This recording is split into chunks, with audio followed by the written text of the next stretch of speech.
Hi, I'm Matt. I play bass in Suicide Cages. I'm going to give you a rundown of the gear that I use. If you are in the ones of people that watched my previous rig rundown, not much has changed since then. I did get a new bass. I had to retire my old 2000 Warwick. Started to show its age and wanted something a little bit more modern. So I started doing some research on basses and heard a ton of great stuff about the new rock bass Corvette 6 Basic. And I got to tell you, if you've heard anything or had any experience with the rock bass line in the past, they've done some pretty amazing updates to these, specifically in the neck. The frets are great. They're super smooth. The electronics, it's all active, which is something I didn't think I was ever going to do, but it really sounds amazing. And it's all just the stock stuff comes with it. From the bass, I go into a cable-free guitar, Sonic Sphere wireless. That plugs into my Tune Mini, which then runs directly into my dark glass hyperluminal compressor, which is always on. From there, run into a Joyo Orthros, which is basically a Boss LS2 line selector clone. I use that specifically to switch back and forth between my clean and dirty signal chains without having to tap dance to turn one pedal off and another pedal or pedals on. In my clean signal chain, I just have one pedal. It is a wine cellar. It's a very cheap bass pre, but it definitely serves my purposes. I don't use clean too much in any songs at all.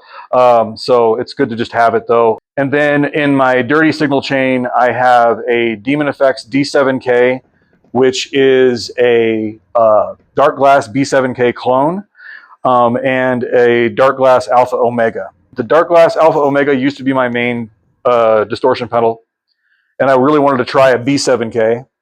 I got the clone, and I love it. I do love the sound of it. It has now become my main distortion pedal. Eventually, I'll probably replace it with a B7K, but it works well for me right now.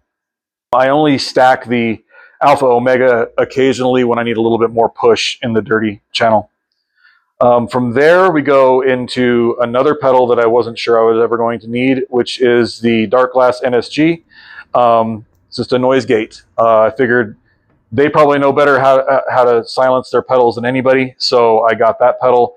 I had been previously just switching back to my clean channel to keep it from hissing between songs, and decided that that wasn't the most optimal thing to do, so I bought the noise gate, and it's great. From there, that goes into a Keeley Echoes, which is a digital delay and looper. I don't use the looper much at all, but it is a nice delay pedal. It has 3 presets, and obviously has a tap for tempo, which not all pedals have. I think is kind of weird. If you're going to have delay, you should have a tap for tempo. But that also serves a very real purpose on my board, which I'll get into in a moment. And then the last device on my board is the Dark Glass Element, which is something that I really honestly can't live without. And it's just a 5 preset head and cabinet IR device. So I have 5 different presets for different heads and cabinets. I only really use 2 of them maybe. But what that allows you to do is go direct out to front of house with cabinet and head emulation, and also go to a live amp, and it bypasses that emulation on stage. So that way what you get to the board sounds perfect the way you want it, and then you can run your normal stage sound through your amp.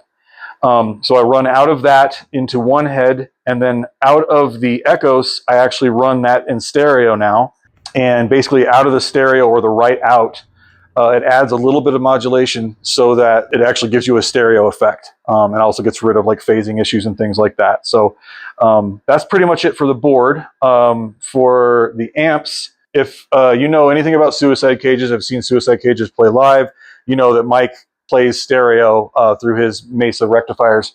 And for a while, I was just running basically mono out of 2 cabinets. With the Keeley Echoes stereo out, I'm now running one from the Element into one head, the other from the Echoes into the other head, and I actually am running stereo now. And these heads are Mesa D800s. They are 800 watt down to 2 ohm a piece. And each one of them powers its own Mesa PH1000, which is a 4 ohm, 1000 watt cabinet with 4 10s and a 15 per cabinet.